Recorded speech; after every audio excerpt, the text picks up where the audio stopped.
इस वक्त आप मोबाइल स्क्रीन पे जिन तीन लड़कों को देख रहे हैं, दरअसल ये वही तीनों दरिंदे हैं जिन्होंने जोधपुर के जयनारायण व्यास विश्वविद्यालय के हॉकी कैंपस में एक बड़ी घटना को अंजाम दिया। घटना ये थी कि उन्होंने एक 17 साल की नाबालिग छात्रा के साथ में सामूहिक रूप से दुष्कर्म किया। बात करते हैं इस पूरी घटना पे कि आखिर घटना क्या थी, इसको अंजाम कैसे दिया गया और अब तक किन की गिरफ्तारी हुई है, इस पे हम बात करें। उससे पहले अगर आप हमारे चैनल पर नए हैं तो हमारे चैनल को सब्सक्राइब करें। अगर आप फेसबुक पर देख रहे हैं तो पेज को फॉलो करें और वीडियो को ज़्यादा से ज़्यादा शेयर करें। दरअसल हम पूरी बात करते हैं इस घटना को लेकर के। जिस छात्रा के साथ में यहाँ पे गैंग रेप हुआ है, दरअसल वो अजमेर की रहने वाली है और अजमेर से वो अपने परिवार की बिना सहमति के अपने प्रेमी के साथ में वहाँ से फरार हो जाती है। और उनका जो आगामी टारगेट था गुजरात जाने का, लेकिन वो पहुँचते हैं बस से जोधपुर। करीबन जब वो रात को जोधपुर में पहुंचते हैं तो समय हो जाता है 10 बजे के लगभग और वो जोधपुर के पावटा सर्किल पे आते हैं। उसके बाद वो रात पर रुकने के लिए एक नज़दीक ही एक गेस्ट हाउस है, कृष्णा गेस्ट हाउस, उसमें रहने के लिए जाते हैं, लेकिन उनको वहाँ पे जगह नहीं दी जाती है और उनके साथ में थोड़ा सा मिसबिहेव भी वहाँ पर होता है।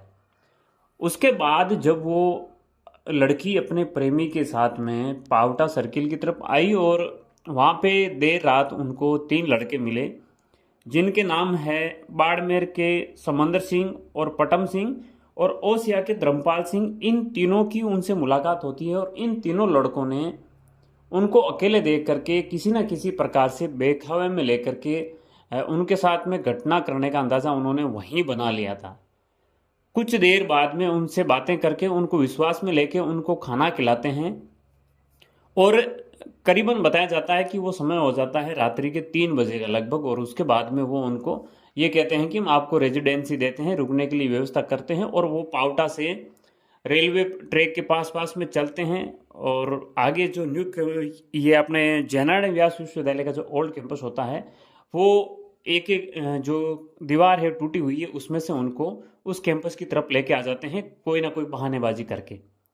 वहाँ पे जो कैंपस होता है हॉकी का कैंपस, और वहाँ पर वो उस लड़की को और उसके प्रेमी को लेकर के आते हैं। और उसके बाद में उन्होंने वहाँ पे उसका जो प्रेमी था उसको बंधक बनाया, उसके हाथ और पैर बांध दिए, मुंह पे पट्टी बांध दी और उनको एक तरफ झाड़ी में डाल दिया। फिर वो जो लड़की थी उसके साथ में इन तीनों ने, समंदर सिंह, पटम सिंह और धर्मपाल सिंह ने बारी बारी एक एक करके उनके साथ में दुष्कर्म किया। ये घटना करीबन सुबह 5 बजे तक या 5:30 बजे तक चलती रही। उसके बाद में वो शायद उनको छोड़ करके वहाँ से भाग गए। ऐसा भी बताया जा रहा है कि जो मॉर्निंग में वॉक के लिए लोग आते हैं तो उनकी जो आहट थी उनको सुनने के बाद में तीनों आरोपी वहाँ से भाग गए। और जैसे ही सवेरा हुआ लोगों ने वहाँ पे उनको देखा तो उन्होंने तुरंत पुलिस को सूचना दी। सूचना मिलते ही जोधपुर की पुलिस तत्काल प्रभाव से वहाँ पहुँचती है, उस पूरी घटना का जायजा लेती है और सारी फोर्स वहाँ पे आती है, जैसे आईटी हो और भी जो इंक्वायरी वाले हो, सारे पुलिसकर्मी वहाँ आते हैं। और इस घटना के 2 या 3 घंटे बाद में जो आरोपी है समंदर सिंह, पटम सिंह और धर्मपाल सिंह, इन तीनों को गिरफ्तार करती है। बताया जाता है कि आरोपी वहाँ से गणेशपुरा की पहाड़ियों की तरफ भाग गए थे, वहाँ वे चोटिल भी हुए हैं, उनको अभी गिरफ्तार कर लिया गया है। और इन तीनों छात्रों की जिनकी बात कर रहे हैं उनमें एक ने अभी बीए फर्स्ट ईयर में एडमिशन लिया है, एक एमए फर्स्ट ईयर में है, एक अजमेर से बीएड कर रहा है, लेकिन वो यहाँ आया हुआ था। और पुलिस कॉन्फ्रेंस के अकॉर्डिंग अगर बात करें तो पुलिस ने अपनी प्रेस कॉन्फ्रेंस में ये कहा कि एबीवीपी के लिए प्रचार कर रहे थे। एक प्रत्याशी जिनका नाम सामने आ रहा है लोकेंद्र सिंह, उन्होंने उनकी मदद की थी कुछ दिन पहले रहने के लिए या उनके प्रचार के लिए आए, तो ऐसा पुलिस का कहना है। इसमें हमारा कोई व्यक्तिगत विचार नहीं है। और उनको कमरा दिलाने में भी एक किसी समर्थक का जो सहयोग उसमें सामने आया है।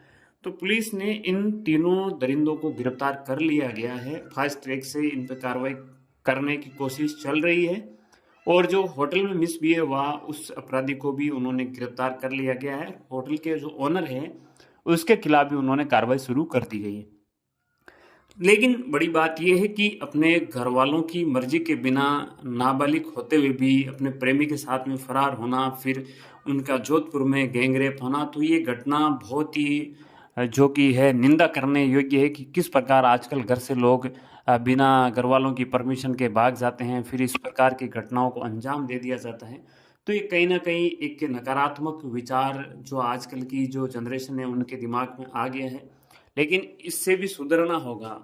आने वाले समय में ऐसे लोगों को शिक्षा देनी होगी, सकारात्मक शिक्षा देनी होगी और इसके किस प्रकार के जो दुष्प्रभाव है उससे उनको जागरूक किया जाना होगा, तब जाकर के इस प्रकार की घटनाओं को रोका जा सकता है। दरअसल अभी जोधपुर पुलिस का यही कहना है कि हम इस घटना में त्वरित प्रभाव से कार्रवाई कर रहे हैं। आगामी जो भी अपडेट होगी वो अपडेट हम आप तक देते रहेंगे।